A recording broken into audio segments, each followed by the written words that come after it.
Bueno, buenas noches, sean todos ustedes muy bienvenidos a esta actividad tan especial que tenemos esta noche con nuestro invitado Daniel. Antes de presentarle, me gustaría tener unas palabras de oración para que el Señor dirija este tiempo y sea de bendición para cada uno de los presentes. Entonces, oramos y luego daré la introducción de nuestro invitado de esta noche. Te damos gracias, Señor, por este tiempo que nos permite desconectarnos a través de la tecnología. Señor, te pido por este tiempo que vamos a escuchar acerca de esta realidad que nos tiene a cada uno de nosotros, independientemente de donde estemos, Señor. Te pido que uses al hermano Daniel, también prepara los corazones de cada uno de los presentes, Señor, desde sus países, iglesias, ministerios, Señor, que podamos ser sensibles de esas estrategias y mucha valentía también, Señor, para seguir haciendo lo que tú ya estás haciendo con estas poblaciones. En tu nombre lo ponemos. Amén. Bueno, como decía, ¿verdad? Nuestro invitado muy especial de esta noche es Daniel Bianchi. Voy a compartirle algunas de sus trayectorias. Es bien conocido por algunos, para otros tal vez no tanto, pero él, desde sus inicios formó parte o inició en lo que fue el barco Logos Doulos en 1979. Desde ahí inició su trayectoria en este tema de misiones y el llamado que tenía el Señor para con él. Luego, a su regreso, empezó a trabajar en programas de capacitación juvenil. También fue pastor en 1989 en las iglesias en Buenos Aires. Luego también ha participado de varias conferencias, enseñanzas en institutos bíblicos, en seminarios.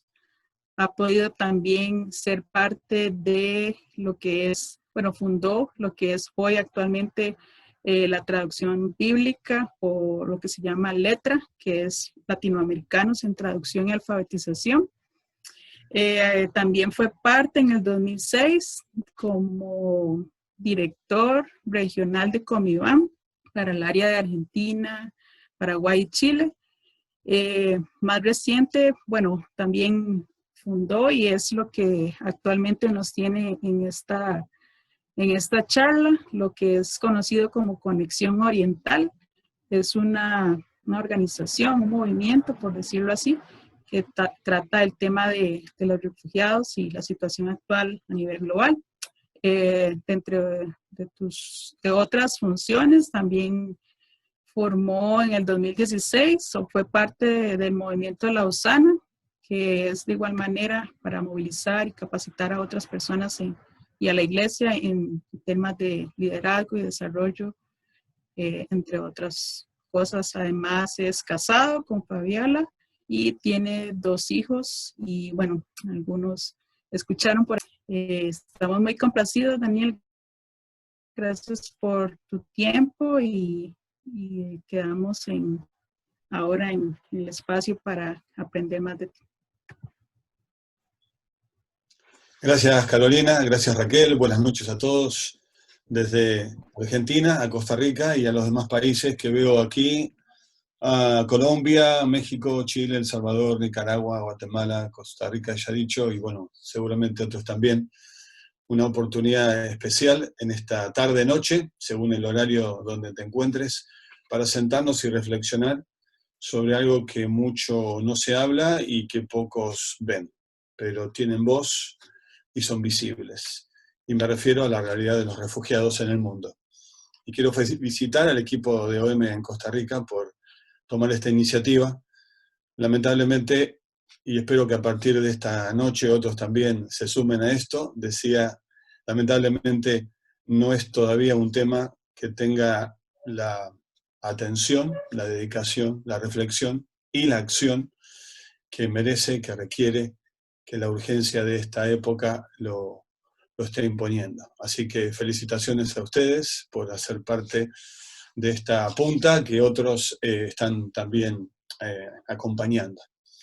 Bueno, gracias también por la conceptuosa presentación. Yo estaba mirando alrededor a ver a quién iban a invitar, pero era yo, así que aquí estoy para compartir con ustedes esta noche un poco de mi camino y de las cosas que he ido aprendiendo en estos años. Así que voy a poner, en primer lugar, hacer una pequeña modificación. Pensaba poner la presentación, pero quisiera que comencemos con un panorama general de la realidad de los refugiados en el mundo, porque eso va a ayudarnos a luego acompañar mejor la presentación.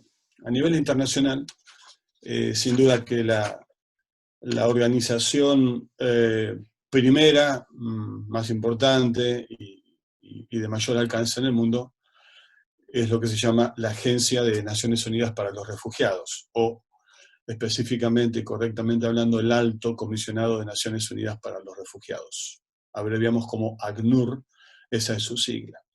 En realidad, Naciones Unidas, en 1951, tipifica la realidad de los refugiados. Son hoy objeto del derecho internacional y hay una definición específicamente acordada que está en buena parte de la legislación de nuestros países.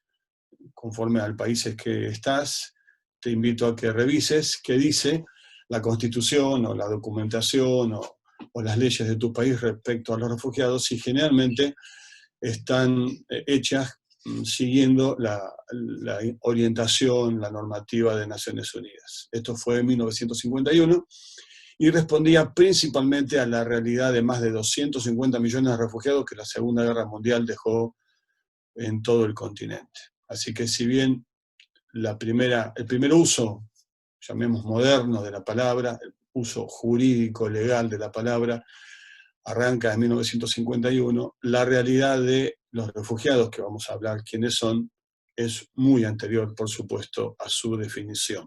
A veces no, generalmente las realidades anticipan con mucho tiempo las palabras que tenemos para categorizarlas o para definirlas. Posteriormente, en América Latina, está lo que se llama la Declaración de Cartagena, donde amplió la definición de refugiados que se dio en aquel año, como dije, 1951 por Naciones Unidas. Desde entonces, Naciones Unidas, por medio de su Agencia para los Refugiados, es sin duda la autoridad mundial en esta realidad.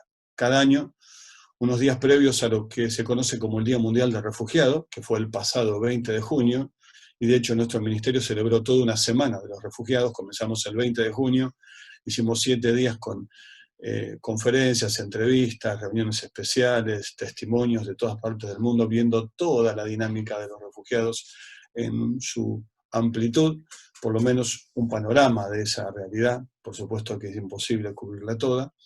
Así que el 20 de junio, mejor dicho, unos días antes del 20 de junio, Día Mundial del Refugiado, Naciones Unidas actualiza la información que va desde mayo a junio del año en curso. O sea, en este caso, la información que vamos a ver hoy es una fotografía a mayo y principios de junio de 2019, mayo 2018. Claramente lo que está pasando en este momento no lo sabemos con absoluta certeza, pero hay información y esas estadísticas aparecerán en junio del año próximo, ¿sí? Así que esto es lo más reciente, actualizado y de autoridad que tenemos para ponernos en situación de ver a los refugiados en el mundo. Son unos minutos, les pido que pongan atención, tomen nota y por supuesto luego podemos compartir el link también para que lo lleven a sus reuniones e introduzcan a muchos que de este tema quizás no saben o saben muy poco. Antes de ver el video, me gustaría poner 2 imágenes. Una es la de un árbol. Uno de los jovencitos refugiados en uno de nuestros viajes que hacemos regularmente, y luego les voy a contar, hizo un dibujo de un árbol y dijo: quiero abrazarlo por última vez, porque nunca más lo voy a ver, ya que tengo que irme de este lugar. No sé si te apetece abrazar el árbol. Seguramente no será tu realidad tener que dejarlo para nunca volver a él. Tu árbol de niño, de juegos, de aventuras, de sueños que nunca se van a poder realizar. La otra imagen es, quiero que te imagines poner en tu maleta, en las próximas 2 horas, todo lo que puedas llevar, porque es todo el tiempo que tenés para salir antes que tengas que perder tu vida. Tenés una maleta y 2 horas. Comienza el tiempo a correr ahora. ¿Qué pondrías en esa maleta? Y por las dudas te diría, déjala en la puerta, porque tal vez es antes de las 2 horas que tengas que emprender ese viaje. Acerquémonos a esta realidad, no como números, porque son atroces los números, sino con realidades que hay personas, niños, familias, mujeres, ancianos, detrás de cada uno de esos números. Porque no son números y no son refugiados, son personas. Vamos a ver este video y seguimos. Hola, ¿cómo están? Mi nombre es David González, yo soy el presidente de la Asociación Juntos por el Camino. Somos una organización no gubernamental en Costa Rica que trabaja por el bienestar de las poblaciones tanto refugiadas. A ver, ese no es. No es el video, amigos, es el video de Naciones Unidas. Luego Es el veremos, de YouTube. así es, luego lo veremos, pero nos anticipamos, porque vamos a ver luego qué se puede hacer del lugar donde estamos, porque la realidad de allá nos toca a nuestra realidad acá. Así que ahora sí, en cuanto estemos listos, vemos el video del ACNUR.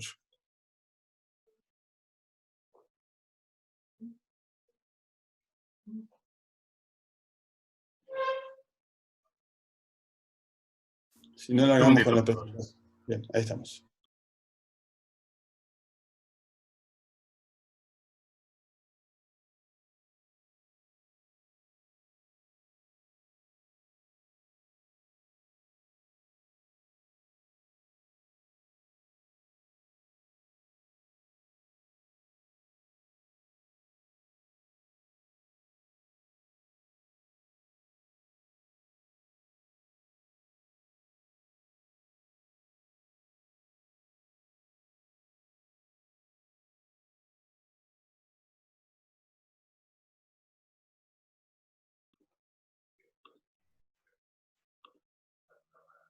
Bueno, vamos a...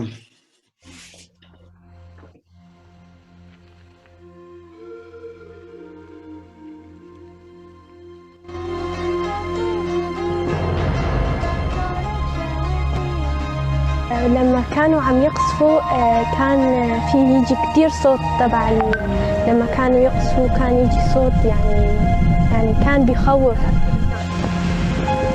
Yo no me imaginé que hubiera tanta gente saliendo del país. لقد فقدت منزلي، فقدت سعادة عيالي وسعادتي. Each of these voices is unique, but their experience is shared with 1% of the people on this planet. For the first time, 1% of humanity is now uprooted, forced to flee their homes in what for many becomes a long and harrowing search for safety.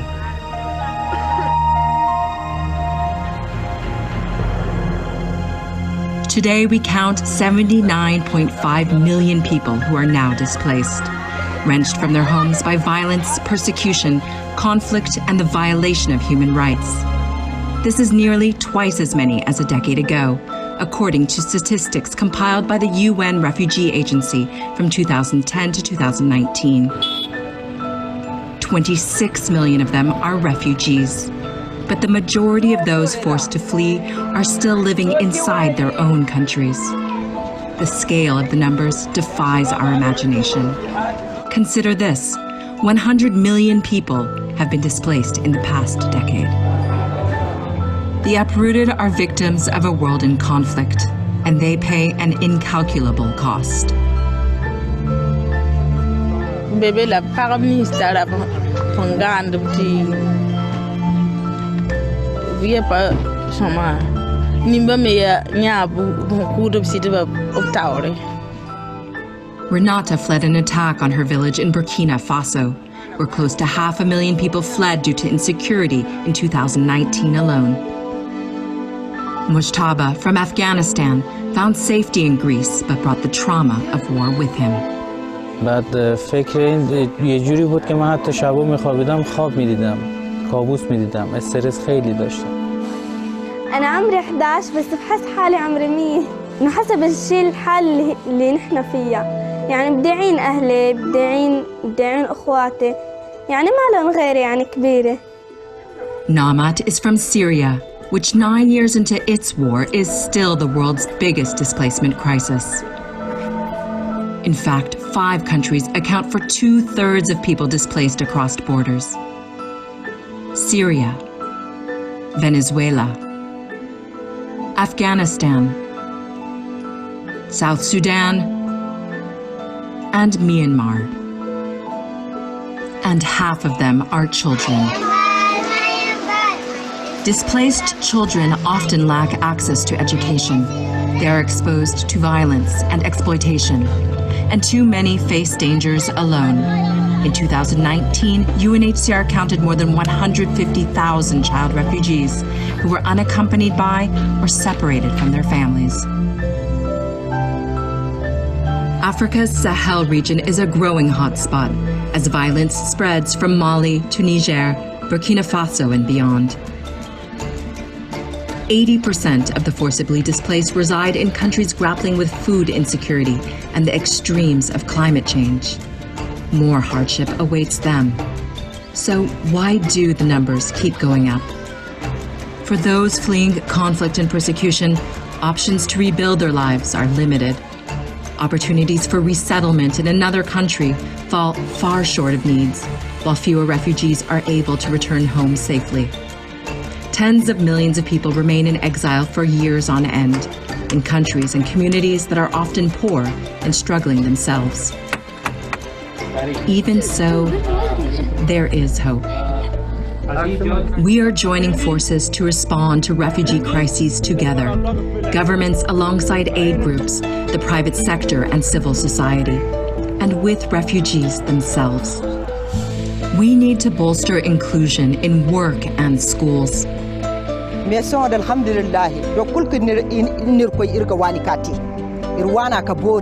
And we must protect asylum, as it protects the most fragile among us.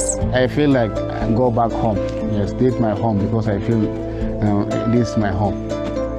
In a world grappling with a global health pandemic, we are reminded of how interconnected we are, that the safety of one is linked to the safety of us all.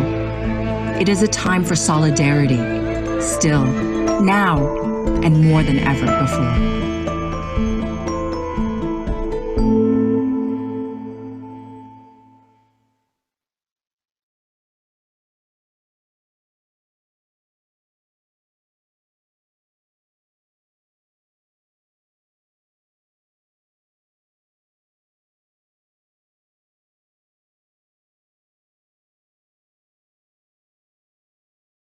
Solidaridad, interconexión.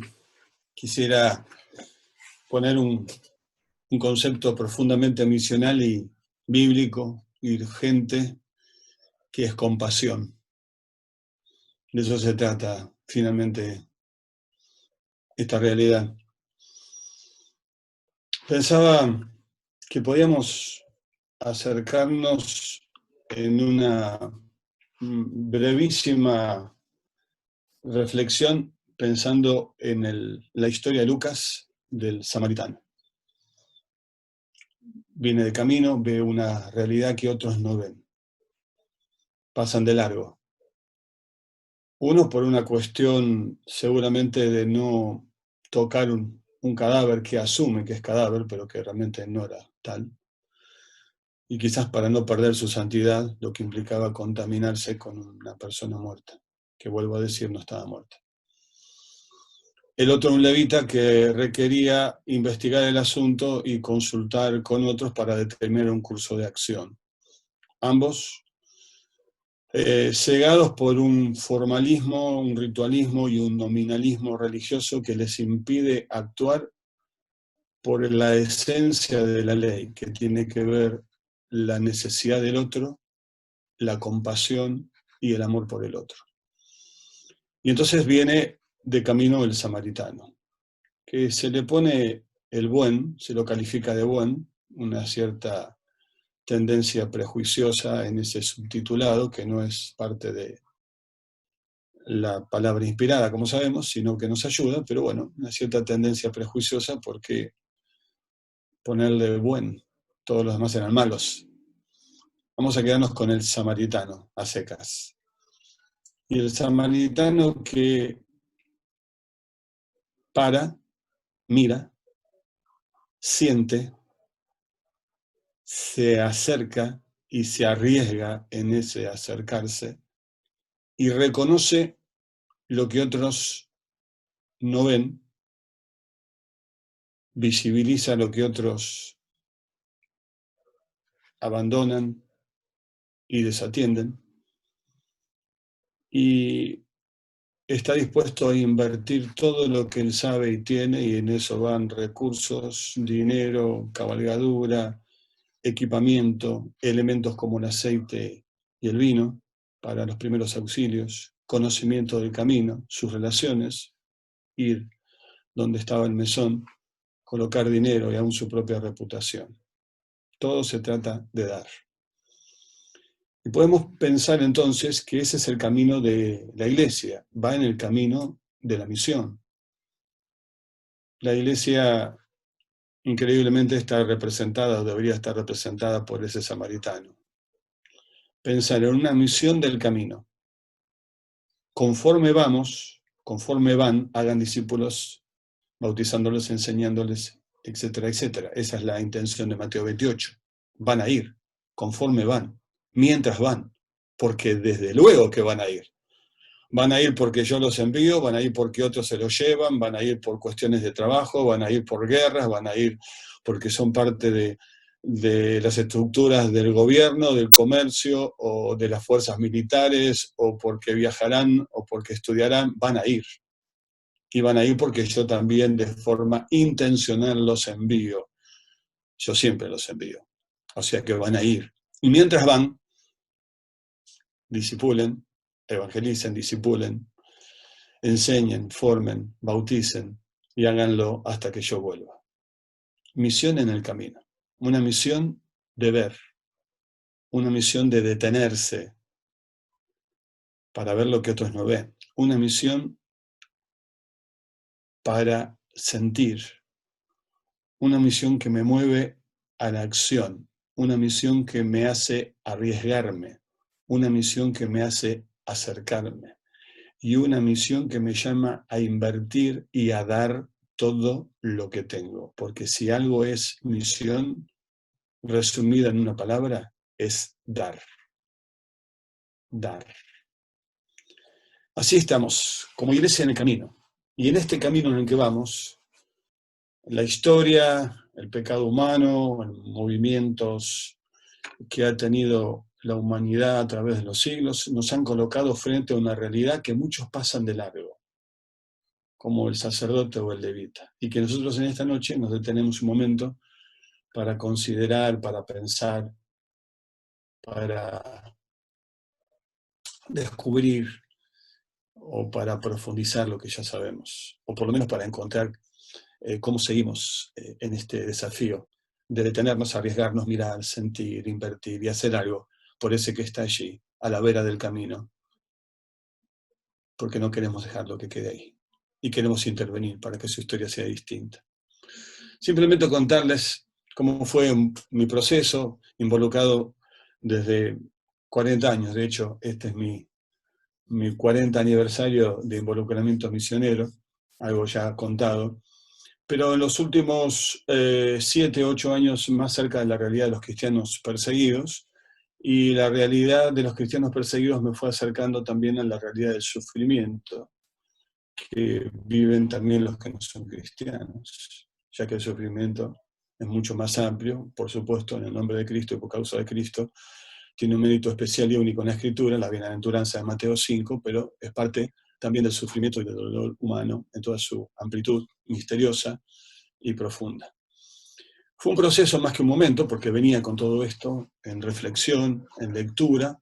Fue una información que me llevó al compromiso, no a acumular conocimiento, sino a comprometerme con la información que empecé a recabar de los medios de comunicación, páginas de internet, contacto con los obreros, y a escribir a los líderes y a otros de Argentina diciendo, está pasando esto con los refugiados, ¿qué vamos a hacer con ellos?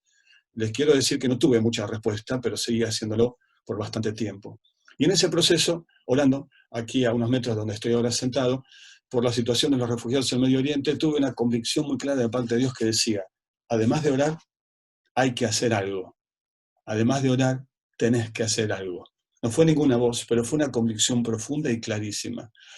Y en mi oración pensé, bueno, ¿y qué voy a hacer? ¿Qué puedo hacer? Una iglesia pequeña, no tenía recursos, no tengo recursos, no soy parte de ninguna organización que los tenga, en un pueblo muy pequeño de 10.000 habitantes, ¿qué puedo hacer yo? Y la convicción siguió, tenés que ir allá, decirles que no están solos, que hay gente que sabe lo que les pasa, que los ama y está dispuesta a servirles. Tenés que ir allá. Escribí entonces un correo electrónico dentro de la red de misiones que hay en Argentina. 100 personas dijeron, estamos interesados, nos gustaría ser parte, y finalmente viajamos 34 personas en el 2014. Y allí fue donde empecé a conectar y a movilizar a otros. Viajamos para abrazar, para salir, para decir, sabemos algo de lo que pasa, pero queremos escucharlos a ustedes, ¿qué podemos hacer?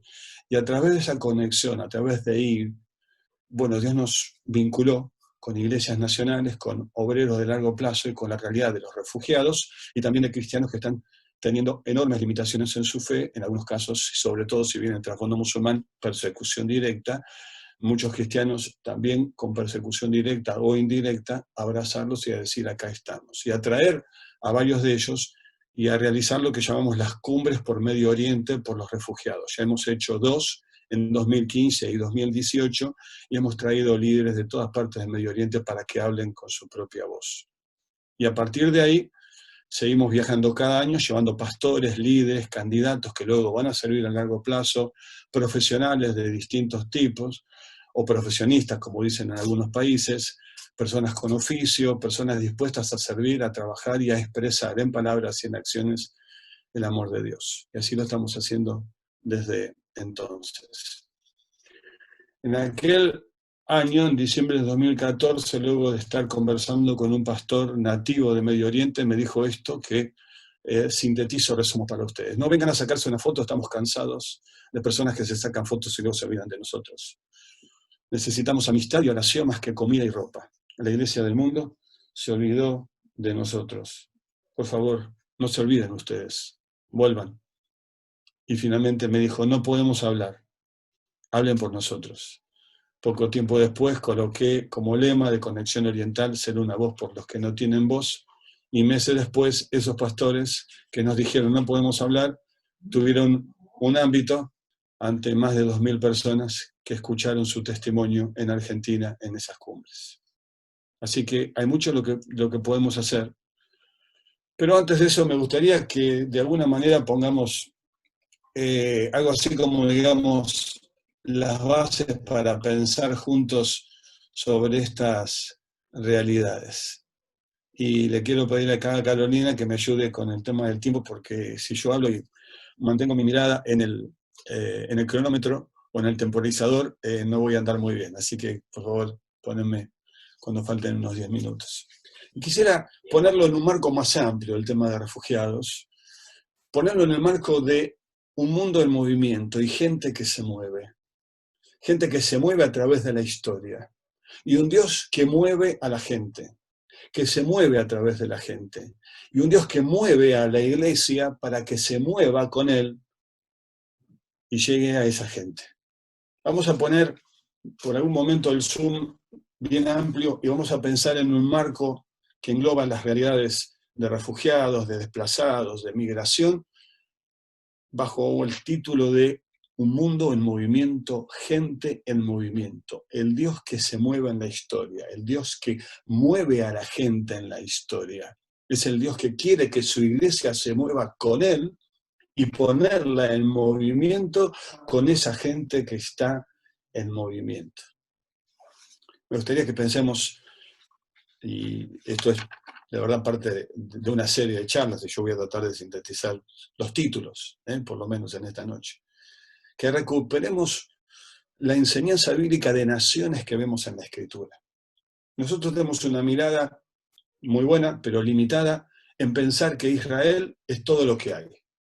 Y sin duda Israel como pueblo de Dios en el Antiguo Testamento, y luego Israel y la Iglesia, que forman el nuevo pueblo de Dios en el Nuevo Testamento, son centrales y fundamentales. Israel llamada, escogida, apartada, la revelación de la ley, de la ética y comisionada para vivir una vida misional y también en algunos momentos enviada a las naciones para dar testimonio. Testimonio de la gracia de Dios, testimonio del juicio de Dios, y de distintas maneras. Pero ese Israel vive, se mueve, practica su ética y debe desarrollar su testimonio y vivir de acuerdo al pacto, ser separado y distinto para ser un factor de atracción entre las naciones que la circundan. Entonces hay que recuperar la mirada de las naciones en la Escritura y todo lo que dicen las Escrituras acerca de las naciones. Sí, Israel está allí en el centro, pero Israel está en el centro como propósito de Dios, como mediadora de Dios, como canal de Dios para llevar su plan, su propósito y su bendición a todas las naciones. El Dios de Israel, entonces, es el Dios que ha estado involucrado con las naciones desde el inicio mismo de ellas, allí en Génesis 11, con la Torre de Babel, y va a continuar involucrado con todas las naciones, lo vamos a ver en otro momento increíble, la reversión o el retroceso, el regreso de Babel en Hechos capítulo 2, donde hay por lo menos 18, 19 naciones mencionadas, y finalmente lo vamos a ver consumado allí en Apocalipsis, cuando alrededor del trono de toda lengua, toda nación, toda etnia y todo grupo y toda cultura estarán alrededor del trono. Las naciones nunca desaparecieron, las naciones fueron parte, son parte y serán parte en la consumación final del plan de Dios. No solamente Dios está involucrado en las naciones, sino que dice el libro de Hechos, el apóstol Pablo hablando sobre esto, en Hechos 17, 26 y 27, leo en la nueva versión internacional, de un solo hombre hizo todas las naciones. En esta falacia, en esta fantasía de que somos tan diferentes por color de piel, por etnicidad, de tal manera que excluyo, que separo, que abuso, que hago tantas cosas contra el otro, que no es como yo, en mi color y demás, dice la Escritura, de un solo hombre hizo todas las naciones para que habitaran toda la tierra, y él determinó los periodos de su historia y las fronteras de sus territorios. Los periodos de su historia y las fronteras de sus territorios. Esto lo hizo Dios para que todos lo busquen, y aunque sea a tientas lo encuentran. En verdad, Él no está lejos de ninguno de nosotros. Este Dios de las naciones marcó el período de la historia de esa nación o de ese imperio, y así subieron los imperios y cayeron, están cayendo los imperios que ahora hay, y vendrán nuevos si Cristo no viene antes, y también las fronteras o los lugares donde iban a vivir o a desarrollarse. En cuarto lugar, mirar desde la perspectiva bíblica fundamental que estos movimientos de personas y de gentes tienen un propósito que Dios está llevando adelante. Y podemos pensar que este propósito misional de Dios tiene que ver con lo que Él quiere hacer en esas gentes, por medio de esas gentes y a través de esas gentes. Dios tiene un propósito. Y en esta tragedia humanitaria que hoy vivimos con los desplazados y refugiados, tenemos que estar constantemente preguntándonos, Señor, ¿qué estás haciendo? ¿Qué estás haciendo? ¿Cómo ser parte? ¿Qué estás haciendo con ellos? ¿Qué estás haciendo a través de ellos? ¿Qué quieres hacer con nosotros? Con ellos y ellos con nosotros juntos. Es interesante notar algo. El pueblo de Dios, Israel, inicia su camino como errantes.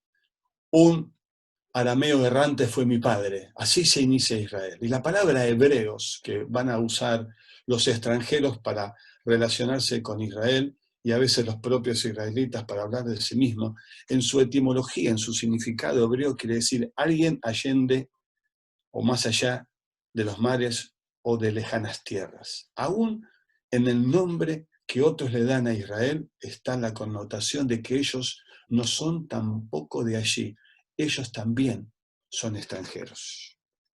Y por eso en la Escritura, por ejemplo, en Levítico, y sobre todo en el libro de Levítico y de Deuteronomio también, dice, amarás a tu prójimo como a ti mismo. Estamos en Levíticos 19 y 18, muchos siglos antes que Jesús tomara esto como la expresión segunda del gran mandamiento, ante el que le pregunta en la historia del samaritano, ¿cuál es el gran mandamiento? Amarás a tu Dios, y el segundo, semejante, amarás a tu prójimo como a ti mismo. En Lucas aparece eso. Y también en Deuteronomio le dice Dios al pueblo de Israel, amarás pues al extranjero, porque extranjero fuisteis vosotros desde el origen, y luego además fueron extranjeros en tierra de Egipto. Sabes bien lo que es ser extranjero, porque viniste como extranjero a este lugar, sin tener tierra, y saliendo, esperando esa promesa, viviendo de lugar en lugar, desarraigando las tiendas de lugar en lugar, hasta que finalmente tuviste una nación, y aún siendo un pueblo, vivieron como extranjero en Egipto. Israel fue extranjero, y Israel no debía olvidarse de que eran extranjeros, y nosotros no debemos olvidarnos, según el lenguaje del Nuevo Testamento, semejante al del Antiguo Testamento, que somos peregrinos y extranjeros. Nosotros también somos peregrinos y extranjeros. Quisiera también mencionar, en quinto lugar, que la ley de Israel requería que se tuviera atención especial a los extranjeros. Los extranjeros, las viudas y los pobres configuraban los grupos más vulnerables, los abandonados, los dejados al lado del camino, que muchas veces Israel descuidaba. Y en la legislación de Israel hay constante atención a cuidar, a atender, a proteger, a alimentar, a incluirlos dentro de la comunidad de fe, dentro de la comunidad de Israel.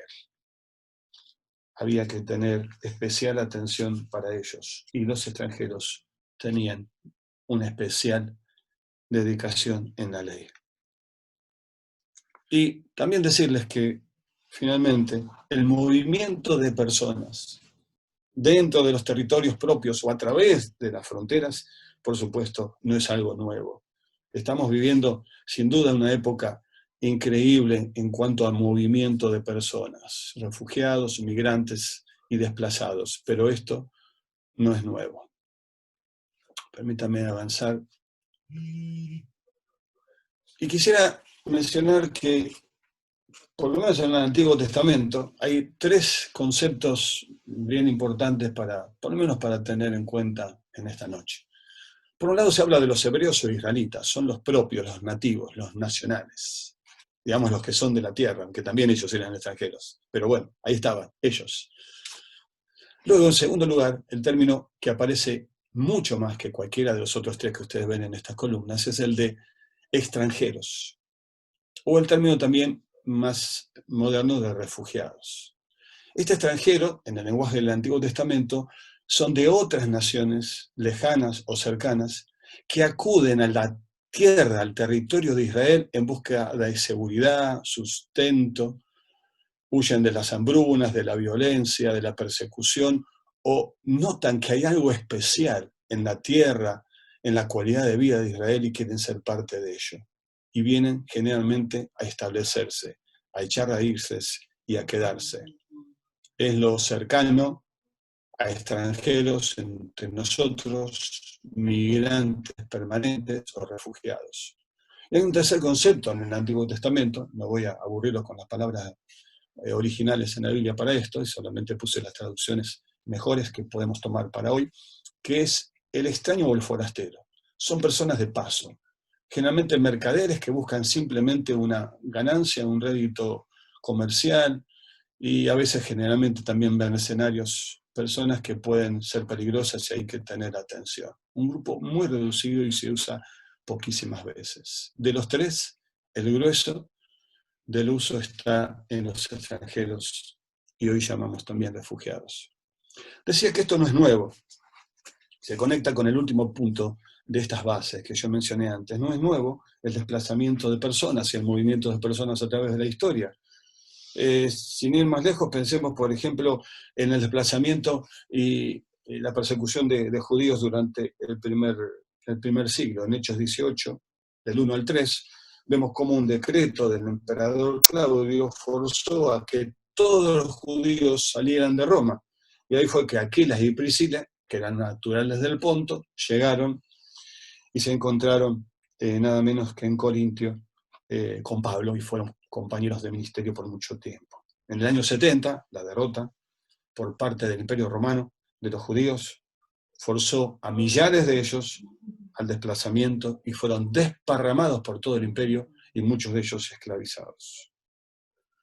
A fines de la Edad Media, nuevamente, los judíos y luego los musulmanes fueron obligados a huir y a salir de la península ibérica y prohibidos de volver a la península ibérica por más de un siglo.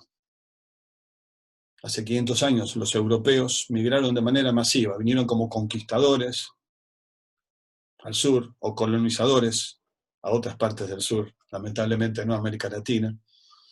Y ese expansionismo que vivió el auge de los imperios británicos, belgas, holandés, etcétera, etcétera, lo llevó a todas partes del mundo. Llegaron sin pedir permiso y sin solicitar visas. La desgracia de la esclavitud es parte de ese movimiento. En los 1400 podemos pensar que pasó exactamente lo mismo, como mencionaba antes, cuando llegaron a nuestras tierras de América Latina y provocaron la muerte y el desplazamiento de cientos de millones de personas en todo nuestro continente. La Primera Guerra Mundial, de 1914 a 1923, provocó el desplazamiento, otra vez, de millares de personas.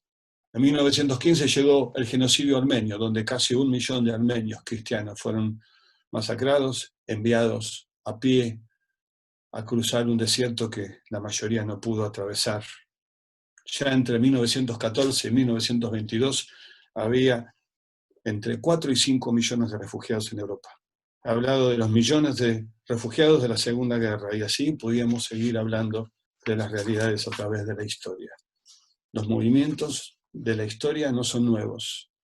Zygmunt Bauman, que es un sociólogo polaco, dice que es improbable que las migraciones vayan a remitir.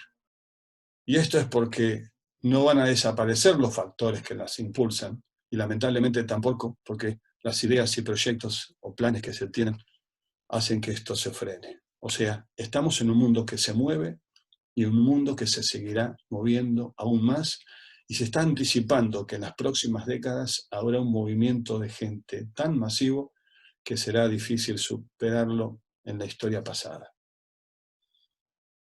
Los refugiados extranjeros están en la Escritura. No lo hemos visto, no lo hemos descubierto. He preparado esta nube de palabras en una forma de maleta, y ustedes encontrarán allí hombres y mujeres que podríamos encontrar a través de la Escritura, y otra vez me podría detener para pensar en cada uno de ellos. Abraham y Sara lo fueron. Jesús, María y José también fueron refugiados a Egipto. La tierra de la esclavitud en el Nuevo Testamento es la tierra del refugio para la familia de Jesús. Y es increíble que Egipto, como nación, tiene una larga historia de ser amigable y receptor de refugiados. Y yo pienso, ¿será que el paso de Jesús por Egipto cambió la historia de esta nación? Y habremos de recordarla no solamente como lugar de esclavitud, sino también como un lugar de refugio, porque Jesús cambia la historia de las personas y también de las naciones. Algo para dejarles. La iglesia primitiva, desplazada por causa de la persecución en Hechos 8, extranjeros, refugiados, desplazados, dispersión, Aquila y Priscila, que ya he mencionado, Felipe, Jeremías, Agar, expulsada, forzada a dejar su hogar, hombres y mujeres, familias, realidades que están en la Escritura. Quisiera animarte a volver a la Escritura, a leerla en clave de refugiados, en clave de extranjeros, en clave de naciones, en clave de estas realidades que están allí y que a veces no vemos. Gente en movimiento.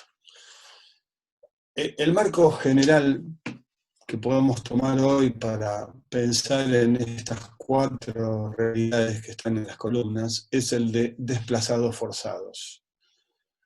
Se ven en figuritas en los que trabajan en estas realidades, en cómo categorizar, en cómo describir estas realidades. Vamos a tomar la de desplazados forzados o la de desplazamiento forzado, de las cuales he hablado de refugiados. Casi 30 millones en el mundo son refugiados. 1951, Naciones Unidas, 1968, Declaración de Cartagena, tipifica específicamente qué es un refugiado. Es una persona, familia, grupo de personas, obligada a dejar su país y a cruzar, perdón el error tipográfico, las fronteras de ese país, por causas de persecución, violencia. En el año 68, la Declaración de Cartagena amplía las razones y habla de convulsiones internas, abusos de derechos humanos, etcétera, etcétera.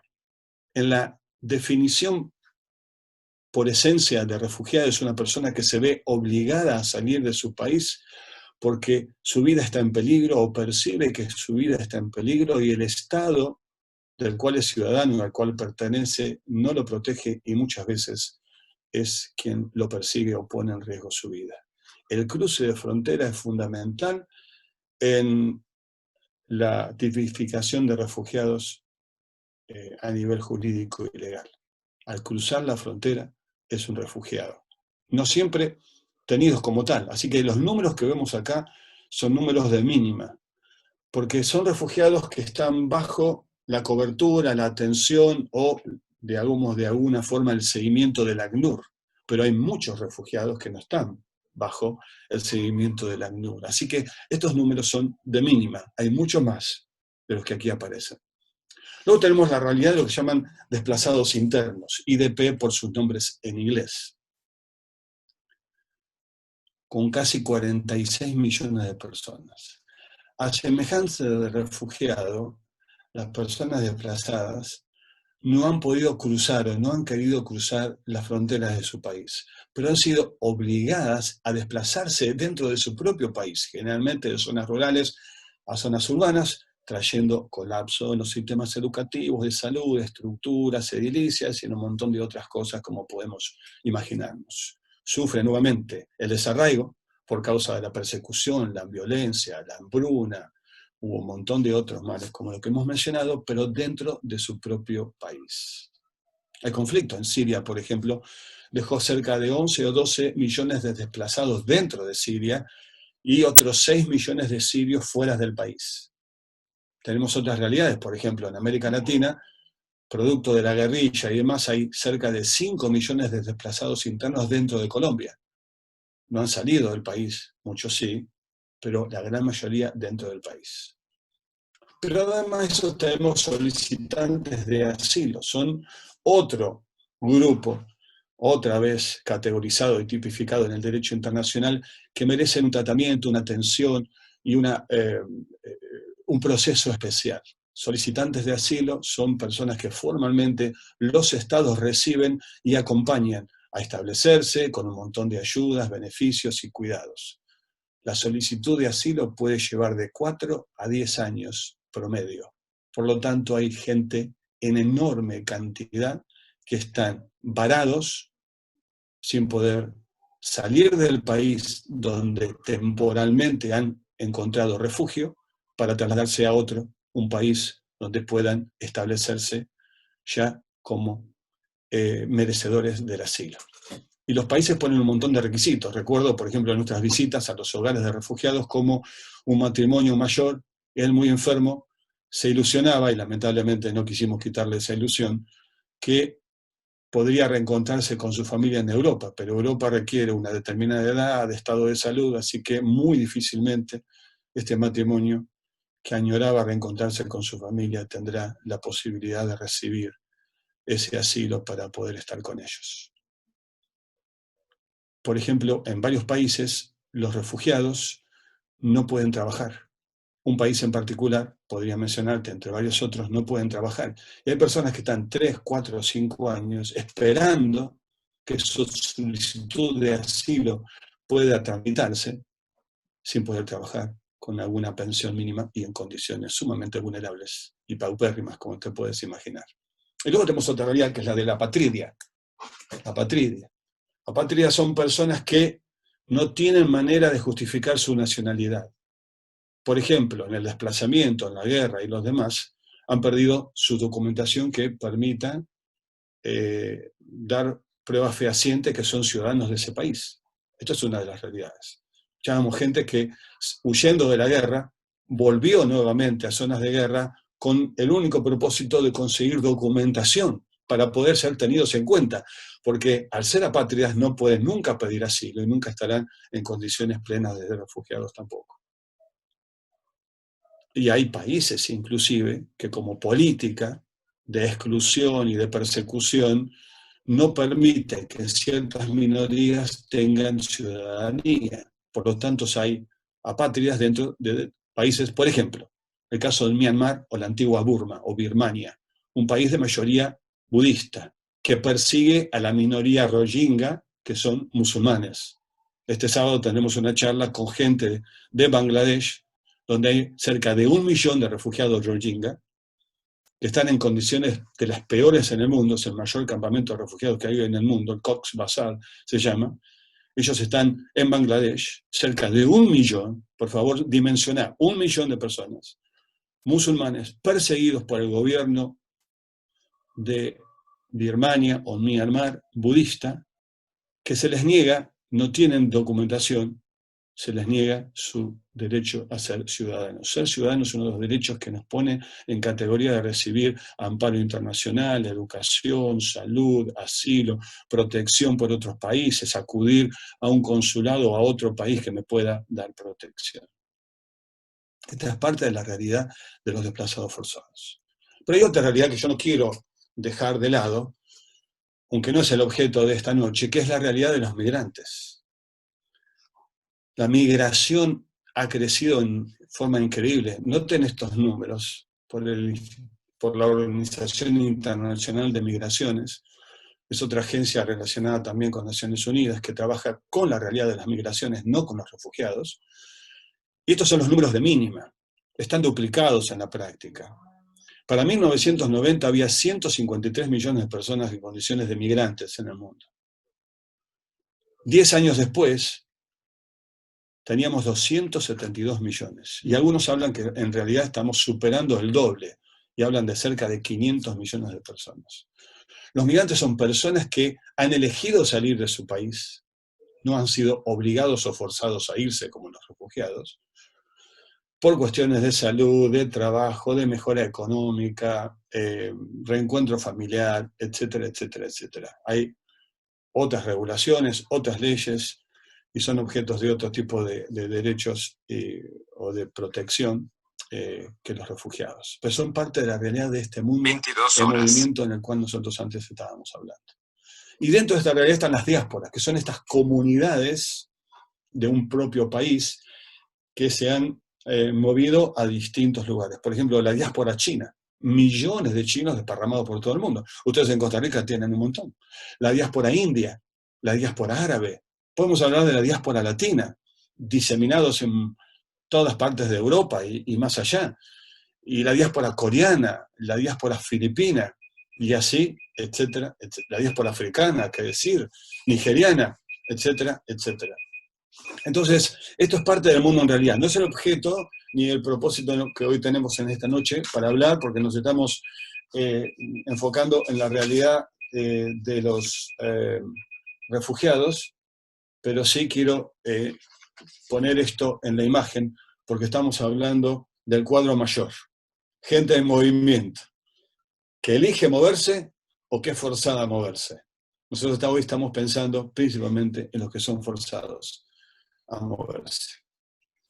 Pensemos algo más cercano a nosotros. Bueno, ya las estadísticas del video lo dijeron, antes de ir un poquito a la de América Latina, en los pocos minutos que creo que me restan, pero pensemos algo impactante en realidad. De 10 refugiados en el mundo, de 10 refugiados, números redondos, 7, casi 8, están recibidos por países en vías de desarrollo. O sea, los países más pobres están llevando la mayor carga de acogida y de recepción de los refugiados en todo el mundo. Europa hace un enorme escándalo. Estados Unidos, ni te digo, Estados Unidos proporcionalmente, por lo menos los refugiados de Medio Oriente, ha sido el país que menos ha recibido. Y es una ínfima contribución a lo que han hecho otros países. Quisiera ponerte 2 ejemplos.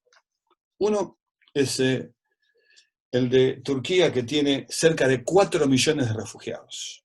Y Turquía utiliza esto, sin duda, también para manipular los aspectos políticos con su ambición de muchos años de ingresar a la Unión Europea. Previo a la pandemia, Turquía amenazó a Europa diciendo: abro la frontera y dejo de salir a los refugiados. Inmediatamente Serbia y otros países levantaron la frontera y dijeron: acá no pasan, y vino la pandemia y los borró de las pantallas. Y ahí están todavía. Ahí están todavía.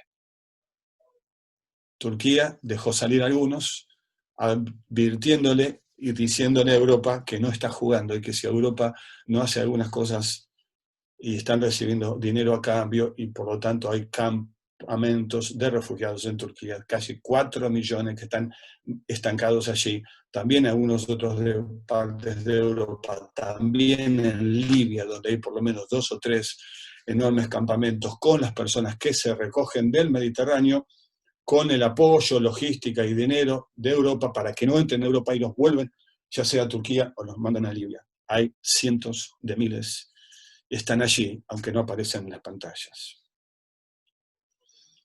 Líbano ha recibido casi 1 de cada 4 en su país son refugiados. 1 de cada 4 libaneses es un refugiado. Líbano es el país que más refugiados ha recibido proporcionalmente a su población, más que ninguna otra nación del mundo. Y si has escuchado las noticias, hace casi 2 semanas atrás, poquito más de semanas, el martes pasado, hicieron 2 semanas, tuvo una terrible explosión con 6.000 muertos, 300.000 personas sin vivienda, 6.000 heridos, perdón, 300.000 personas sin vivienda y más de 200 muertos. Terrible golpe a un país que está recibiendo quizás más de lo que pueden recibir. Los países de mayor expulsión de refugiados: Siria en el número 1, Venezuela. Naciones Unidas ha declarado la salida, la migración forzada, no, el desplazamiento forzado como refugiados. Se toma a los venezolanos como refugiados, casi 4 millones de refugiados. Y es muy interesante porque los refugiados o el desplazamiento forzado de Venezuela no ha ido tanto al norte, siempre el desplazamiento ha sido del sur, de África hacia el sur. Podemos mirar, por ejemplo, en este mapa, las rutas de refugio desde distintos lugares de África. Estas son las rutas africanas hacia Europa. Y luego podemos ver las rutas de Medio Oriente hacia Europa. Y por supuesto las rutas también de Centroamérica, donde Panamá y de ahí para arriba hay una enorme autopista que busca la tierra prometida de Estados Unidos. Mayormente el movimiento ha sido de sur a norte, pero el movimiento de desplazamiento venezolano ha sido principalmente algo casi único de sur a sur. La mayor parte de los países que están en el sur son los que han recibido estos casi 4 millones de refugiados. Hay cerca de 3 millones de refugiados afganos, y la situación de refugiados en Afganistán es una de las más largas de la historia, lleva más de 50 años. Y si algo nos hemos olvidado, no solamente de la situación de los palestinos, de los refugiados, en otros lugares también está la de los refugiados y la situación en Afganistán, que lleva 5 décadas. Bueno, y podríamos hablar de un montón de cosas más. No quiero abrumarlos con estadísticas y números. Ahí tienen el video que podrán repasarlo nuevamente. Quisiera así decir que el 40% de los refugiados en el mundo son niños menores de edad. Y si sumamos mujeres y niños, estamos hablando de más del 50% de mujeres y niños del total de los refugiados. Y si escucharon las estadísticas, hay más de 150.000 niños que han llegado a otra frontera sin acompañamiento de un adulto responsable. ¿Puedes imaginarte? Yo te hablaba de la imagen del árbol y de la maleta, te quiero poner la imagen de una barca en la cual padres, tú padre, yo padre, entrego a mi hijo a manos desconocidas, porque lo que venga nunca podrá ser peor a aquello de lo que estoy huyendo. 150.000 niños no acompañados, víctimas de la trata y tantas otras cosas que pueden ser para su futuro. No hablamos de estas realidades del cambio climático, que sería todo un capítulo aparte. Todavía no está siendo contabilizada en la realidad que obliga al desplazamiento forzado el cambio climático. Poco a poco se está hablando de esto y seguramente en los próximos años Naciones Unidas incluirá también en sus informes la gente que es desplazada por hambrunas. África tiene zonas endémicas de hambruna. Centroamérica ha tenido golpes terribles con este tema. Impacta en los cultivos, impacta luego en la producción, impacta en la alimentación. Desertificación o desertización ampliamente o creciente en varias partes del mundo. Inundaciones, lluvias, eventos cataclísmicos, tornados, huracanes, lluvias, etcétera, etcétera. Cientos de miles de personas sufren el desplazamiento forzado. No solamente como Kiribati, que están hablando de hacer algo para que esta isla no desaparezca en los próximos años en el Pacífico Sur, sino también muy cercano, donde personas de zonas rurales tienen que emigrar a veces masivamente por estas condiciones también. Entonces yo decía, ¿qué pasa con los que están cerca nuestro? Con los que están en América Latina. Permítame en unos minutos simplemente dar algunos informes que tienen que ver con observaciones que se han hecho sobre este tema.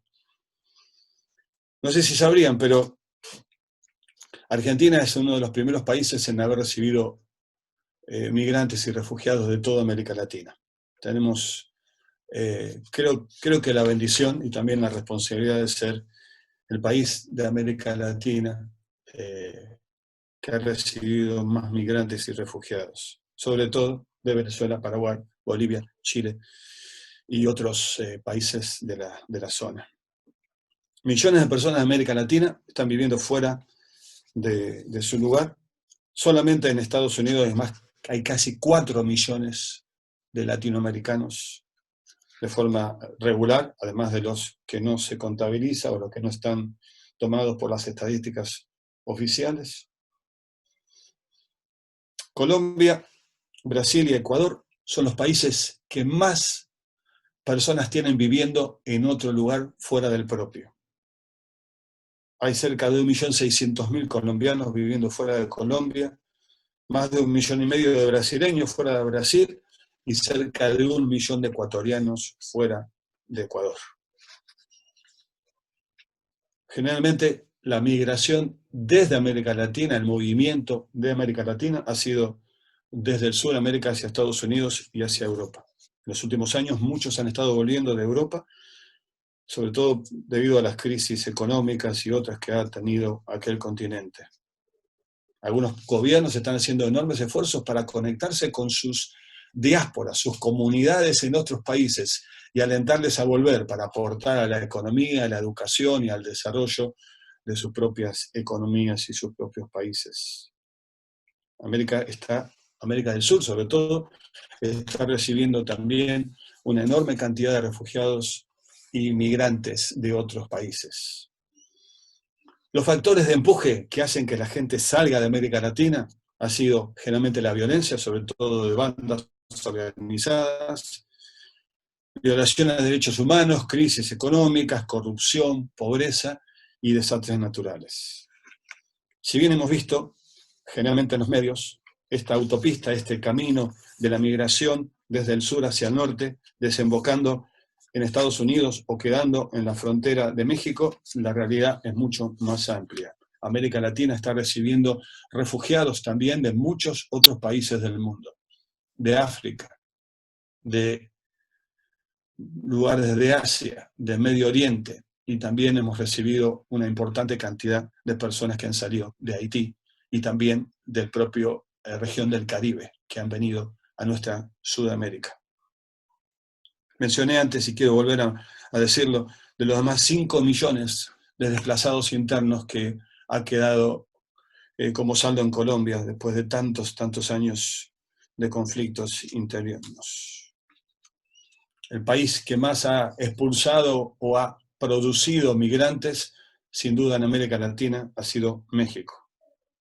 Pero a la vez México se ha transformado de forma intencional o de última en un lugar de destino para muchísimos que no han podido avanzar más allá en su camino a Estados Unidos. El 90% de la migración centroamericana termina en Estados Unidos o en camino a Estados Unidos. La inmigración llamada irregular, estos términos que utilizan los gobiernos, es cada vez más amplia, más diversa y más compleja. Y sigue creciendo, y todos los pronósticos apuntan a que seguirán creciendo. El tráfico de migrantes, el coyotismo, o el nombre que tienen los diferentes lugares, organizados por mafias, generalmente vinculadas a la trata de personas y al narcotráfico, es una lacra que demanda la denuncia, la oración y, si me permiten, el clamor a Dios para que actúe con justicia, exterminando a estos mercaderes de la muerte que facilitan, cobran y dejan muchísimas veces a la gente en peores condiciones. El tiempo creo que finalizó y quisiera simplemente pensar qué reacciones ha tenido esto. Preocupantemente para mí, creo que para todos nosotros, el uso del extranjero como chivo expiatorio, como responsable y culpable de todos los males, sobre todo los económicos y la inseguridad. Ver al que viene para quitarnos, para sacarnos, no para aportarnos, no para darnos, no para complementarnos, no para bendecirnos. Y es lamentable que aún dentro de las propias iglesias hay también actitudes como estas. Hay poca acción global coordinada de la comunidad internacional para trabajar con estas realidades. Se hace, pero se hace poco, se hace tarde y se hace muchas veces de forma descoordinada. Falta de compromiso de la Iglesia a favor de esto. Pocas voces hablan de esta realidad. Poquísimas voces. Y nosotros tenemos que sumar nuestra voz a partir de esta noche. El oportunismo político para sacar partido de la inquietud que generan las llegadas de estos extranjeros siempre ayuda a avivar los fuegos de la incertidumbre, de la inseguridad y del temor. La migración masiva también parece coincidir con el incremento que estamos viendo en el mundo de la xenofobia, el racismo y estos nacionalismos extremistas que levantan vallas en lugar de construir puentes. La indiferencia que se viste de tolerancia, de separación, de silencio, para pretender mantener una distancia segura. Amigos, siguen pasando al lado del camino los sacerdotes que bajo una pretendida santidad no quieren ser tocados por la necesidad, y los levitas que bajo una pretendida investigación para saber mejor qué hacer postergan las acciones que son urgentes e imprescindibles, que demandan el tiempo, la hora, la palabra, el espíritu y el corazón del Padre. En el 2015, el diario inglés The Guardian, en su edición del 11 de diciembre, traía una estadística increíble. El 40% de los europeos decían que el principal problema era la inmigración. El año anterior lo habían dicho el 25%. Estos discursos de odio, de separación, de exclusión, están brindando frutos negativos, por decirlo sin ninguna duda. Estaremos nosotros para abrazar, para parar, para detenernos, para mirar, para arriesgarnos, para dejarnos tocar, para involucrarnos, para mancharnos, para levantar la voz.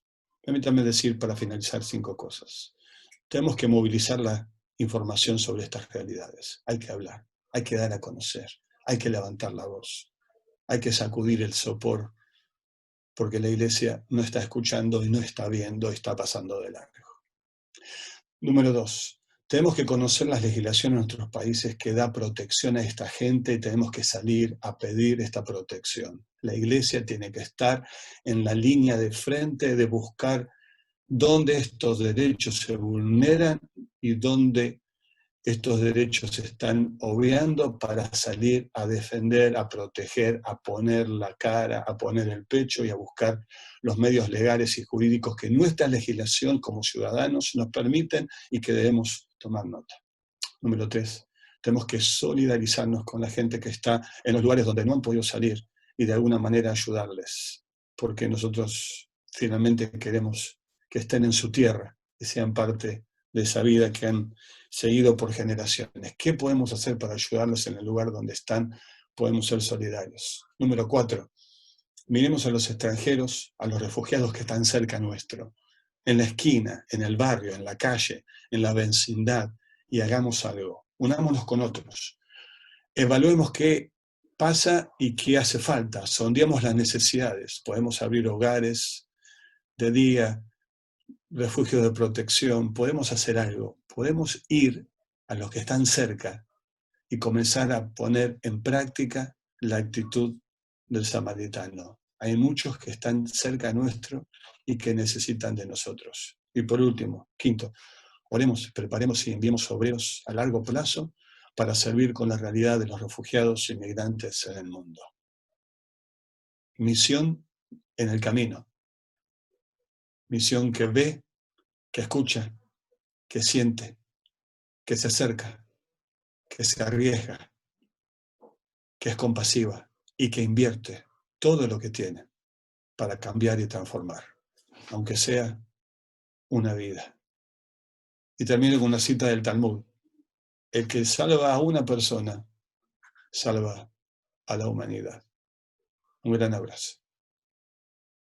Para vos, Carolina. No el abrazo para todos, digo, sino para vos la reunión, claro.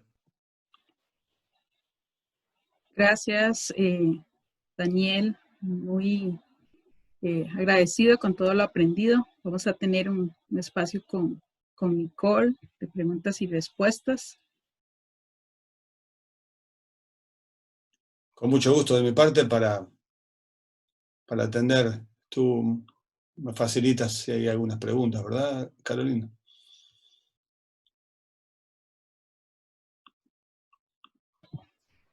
Nikki. Si no, le voy a hacer preguntas yo para que piense, así que mejor que me pregunten ellos. Está bien. Bueno, no, en el chat por el momento no encontramos ninguna, pero siéntase en la libertad de que alguien, si quiere hacer una pregunta directa a él, pueda quitar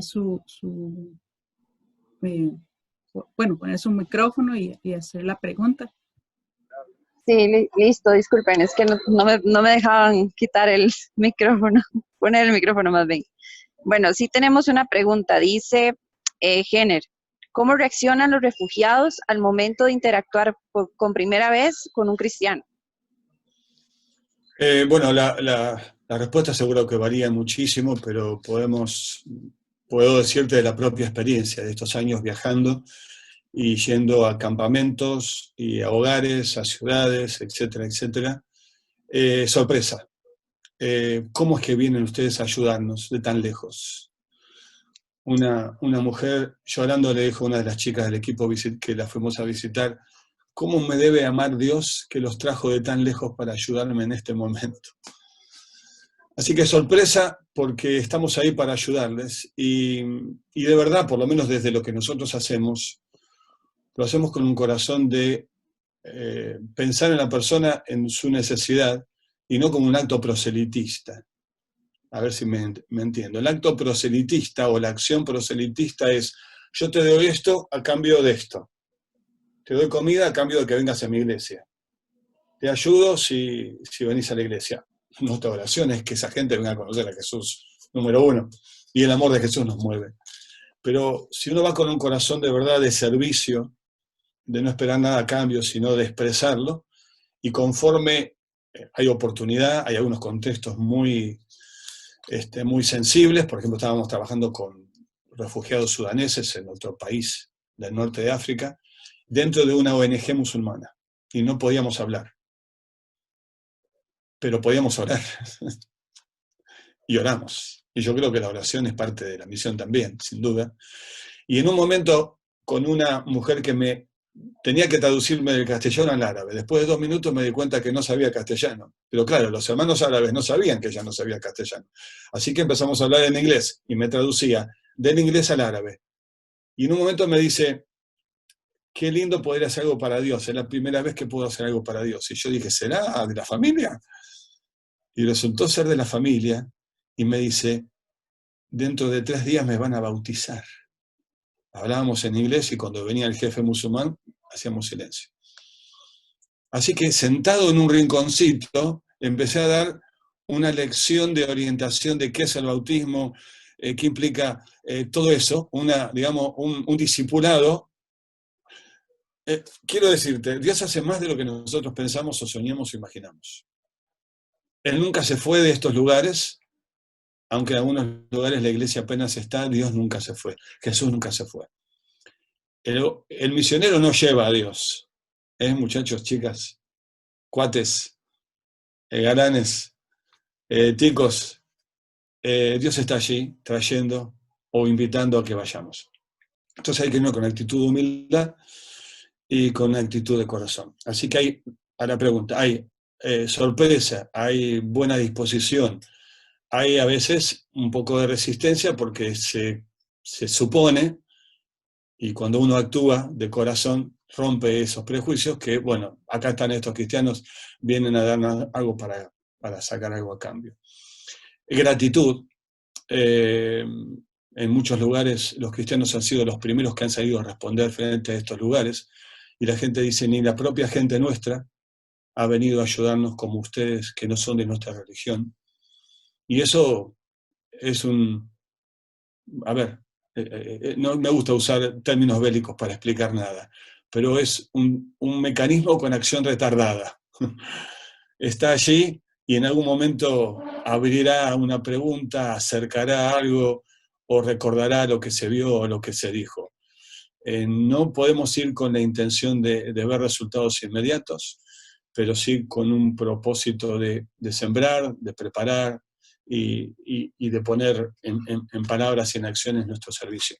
Quisiera, por ejemplo, mencionarte algunas acciones. En Argentina, una iniciativa que llevó adelante un consejo de iglesias y demás con la participación de juventud con una misión, fue identificar iglesias que estén dispuestas a adoptar una familia refugiada por un periodo mínimo de 1 año, de 1 a 2 años. Darle casa, ayudarle con la comida, la educación de los hijos, la salud, la orientación y acompañarlos. En algunos casos ha llevado a personas a conocer a Jesús, en otros casos las personas han estado y nunca han conocido a Jesús. Así que no es un atajo evangelístico este tema, es de servicio y es recordar los 10 sanados y los 2 que volvieron. Así que hay muchísimas respuestas y bueno, creo que ya respondí, si no me voy a ir mucho más allá. Ayúdame aquí, a ver. Sí, ahí tenemos otras preguntas. Dice María Fernanda, ¿cómo hablar a las personas que están en contra de la migración o tienen actitudes xenofóbicas para que sean más empáticos? Bueno, Fernanda es la pregunta del millón. Yo pensé que iban a ser respuestas humanas. Tiene que ser una obra de Dios. Mira, déjamelo poner así. Dios tiene que extirpar el fariseo que todos llevamos adentro, farisectomía, ¿eh? Le podemos llamar a esto. Tiene que extirpar al fariseo que todos tenemos adentro. En la historia del buen samaritano, no te quieras poner en el buen samaritano porque no lo somos. En todo caso, somos el que está herido y esperando que alguien venga, ahí es donde tenemos que ponernos. Ese es el lugar nuestro en realidad. Pero muchas veces en la práctica estamos como los fariseos. En el otro tenemos que extirpar el Herodes que todos llevamos adentro, ¿no? Y el otro es extirpar al xenófobo, para no dar crédito a nombres terribles de la historia que todos llevamos adentro.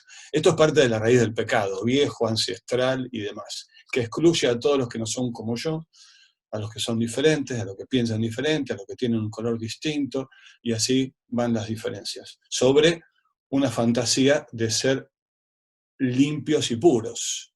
Esa fantasía llevó a las atrocidades del nazismo, sino más lejos en la Segunda Guerra Mundial, la búsqueda del ario puro, ¿no es cierto? La locura de la historia nos muestra y nos recuerda que lamentablemente las locuras vuelven, aún en nuestros días.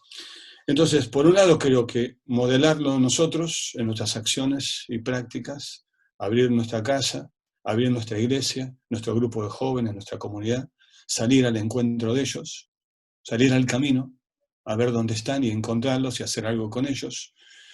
Desde la perspectiva cristiana, recuperar la enseñanza sobre este tema. Tenemos que enseñar qué dice la Escritura sobre el corazón de Dios para con el otro, con el extranjero, para con el distinto, para con el diferente. Yo puse como título, porque nuevamente no me daba tiempo para profundizarlo, recuperar la teología de la acogida. Dice Hebreos, algunos, sin saberlo, acogieron o recibieron ángeles. Ver todo este tema de recibir y ser huéspedes. ¿Recuerdan a Abraham y a Lot? Esta acogida que está modelada por otra historia increíble que en otra noche podemos contarla, porque cuando lo vemos desde la cultura de la época, abre significados que hoy no lo vemos. La historia del padre con los dos hijos. Cuando él sale al encuentro del hijo menor, y luego cuando sale nuevamente al encuentro del hijo mayor. Ese es el corazón del padre, el padre que sale, que va a buscar, que va a pedir que vengan. Y hospedar ahí es un don, pero además de un don, gracias, ya podés bajarlo si vemos las demás cámaras, Natán, y muy bueno el trabajo artístico, además de un don es un mandamiento. Es una actitud, es un mandamiento. Por lo tanto, si no lo estamos haciendo, estamos desobedeciendo, estamos pecando. O sea, el don es, yo lo tengo o no lo tengo. Es mucho más que un don. Es un mandamiento, es una actitud. Es la teología misma de la Escritura. Recibíos unos a otros como Cristo recibió a vosotros, dice Pablo. Y esa palabra es ese. Dense la bienvenida, acójanse, recíbanse en todo lo que eso significa. Pensad los dos en el camino de Maús. Ese extraño, ese extranjero, ese diferente, puede traerte el mayor de los dones. Puede ser él el don. Y lo tenés que ver, lo tenés que descubrir, para eso tenés que acercarte. Así que nuestra lucha acá no es contra carne y sangre, es contra prejuicios, contra ideologías, contra profundas raíces que tienen que ver con el pecado. Y creo que la enseñanza de la palabra es un camino para esto. Invitar personas extranjeras que vengan a hablarnos, a mostrarnos su perspectiva, a ayudarnos a entender sus realidades. Son parte, me parece, del camino. Y salir, como dije, al encuentro de los extranjeros que están cerca nuestro. La práctica de la hospitalidad la estamos perdiendo. Mira, la pandemia, entre un montón de cosas que se va a llevar, es lo poco de hospitalidad que teníamos. Yo tengo cientos de miles de invitaciones que nunca se concretaron. A ver cuándo vienes a comer, a ver cuándo vienes a tomar un café, a ver... y me encuentro cada vez más cerca de mis amigos europeos que bueno que me invitan a tomar un café en una cafetería, pero nosotros abrimos la casa, el comedor y la cocina y lo hacemos parte de nosotros. Que no dejemos eso, como don, como actitud, como práctica. Por eso hay que recuperar la teología de la recepción, de la acogida, del hospedar. Esta es la teología de la misión también. y recordar que nosotros somos extranjeros. Todos nosotros lo somos. Esta tierra no nos pertenece. ¿A quién le pertenece? A Israel no le pertenecía. Dios le dijo, te doy la tierra y si no obedeces y no me amás, te la saco. Y si te arrepentís, te la vuelvo a dar. Pero acordate que no es tuya. Israel se olvidó de eso. Y bueno, en el Nuevo Testamento sabemos que el ser parte del pueblo de Dios no es por sangre, ni por tez, ni por etnicidad, sino por la fe en Jesús. Así que tenemos que recuperarla y tenemos que abrir nuestro corazón también. Todos tenemos algo de exclusión. Todos en algún rincón de este corazón tenebroso, caído, rebelde, tenemos algo de odiar, separar, aislar al otro. Hay algún otro que estamos excluyendo. Hay que mirar eso también en nuestro propio corazón. Bien. Bueno, ahorita quedan dos más, pero lo vamos a hacer en una sola para poder cerrarlas. Dice, primeramente, Marisa dice que hay personas que no quieren saber nada de refugiados ni emigrantes. Entonces, ¿cómo puedo manejar a estas personas? Y Marilyn Valverde pregunta cómo presentar el amor de Jesús sin politizar la ayuda a los refugiados. Bueno, para lo primero, me parece que en parte estaba respondida en la anterior. Me parece que no hay que excluir a los que excluyen. Cuidemos esa actitud. Y de alguna manera no darnos por vencido. De alguna manera seguir orando, seguir hablando y seguir alentándolos. Pero no dejar de hacer lo que sí tenemos que hacer. Hay algunos que, la verdad tenemos que admitir, no lo van a soportar y quizás seguirán. Con toda la pena, eso puede pasar. No seremos nosotros los que hagamos que se vayan. Pero tenemos que hacer lo que Dios nos pide que hagamos. Hace un par de años atrás tuve una charla con dos jóvenes, muy jovencitos alemanes, tremendos, estaban preparándose para el servicio misionero, tremendos en su actitud negativa contra los extranjeros, los inmigrantes. Jóvenes. Uno piensa, hay cosas de la gente vieja. No, jóvenes, tendrían 20 y algo de años. Y ahí entonces le dije, pensá en tu propio país. Tu país se levantó después de la guerra por los inmigrantes. ¿Sabes todo lo que tu país le diga a los inmigrantes? Hacen esto otro, a los demás allá. O sea, esto que está en el corazón va más allá de las edades, de la formación cultural, intelectual, lo demás que se pueda tener. Entonces, no los excluyamos, pero hagamos lo que tenemos que hacer. Yo creo que varias cosas ya concretas he dicho que pueden ayudar. Y lo segundo, se me fue, Nick. La segunda parte de la pregunta. Ya le digo. Dice cómo presentar el amor de Jesús sin politizar la ayuda a los refugiados. Bien, bueno, una de las cosas que es fundamental cuando nosotros vamos al Medio Oriente, por ejemplo, es cuidarnos muchísimo de nuestras opiniones y perspectivas que tenemos sobre los asuntos. Y cuando vamos ahí escuchamos las historias, y escuchamos las distintas historias, de uno y de otro lado, sea cualquiera sean los lados, empezamos a darnos cuenta que entendíamos poco, sabíamos a medias, y que en realidad no podemos opinar mucho.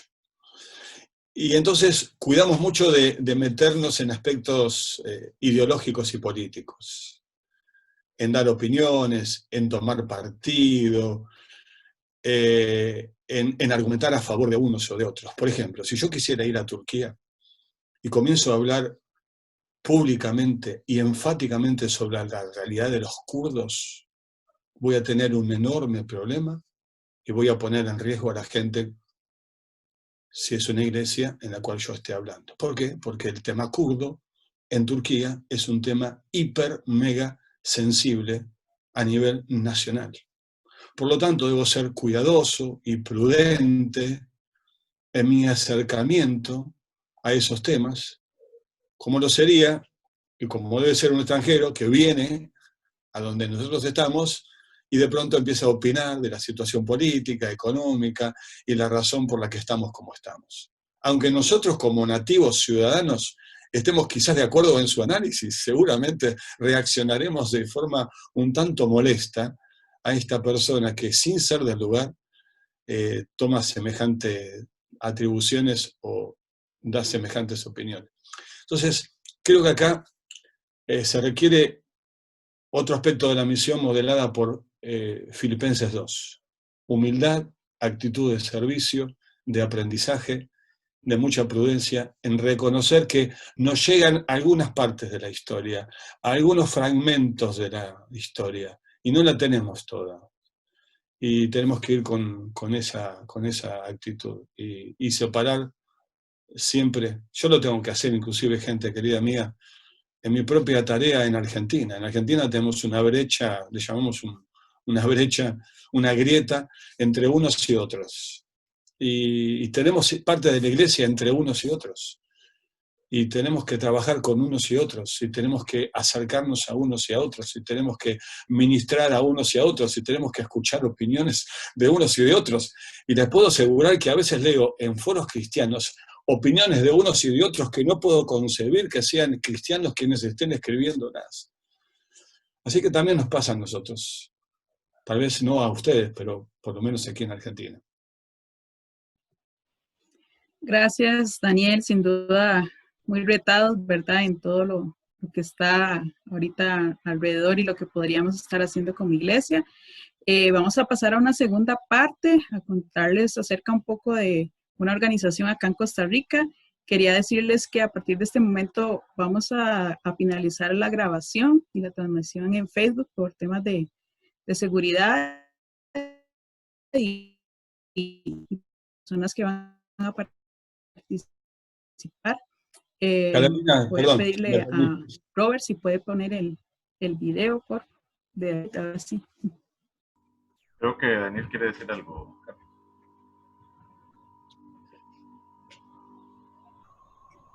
No, simplemente aprovechar el momento para saludarlos, agradecerles muchísimo por esta noche, por nuevamente traer este tema a la plataforma, al escenario, a la reflexión, a la acción, y sé que ahora van a estar viendo esta organización, así que les aliento a los hermanos de Costa Rica a acercarse a estas organizaciones que están trabajando, a preguntar qué se está haciendo, a mirar lo que falta, y a otros hermanos que están de otros países a hacer lo propio y a hacer una creciente red en América Latina que mira la realidad en el continente y se proyecta a los que están lejos y también nos necesitan.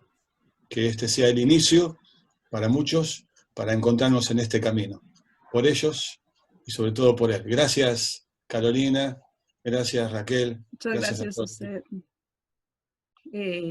Esta fue la participación de David.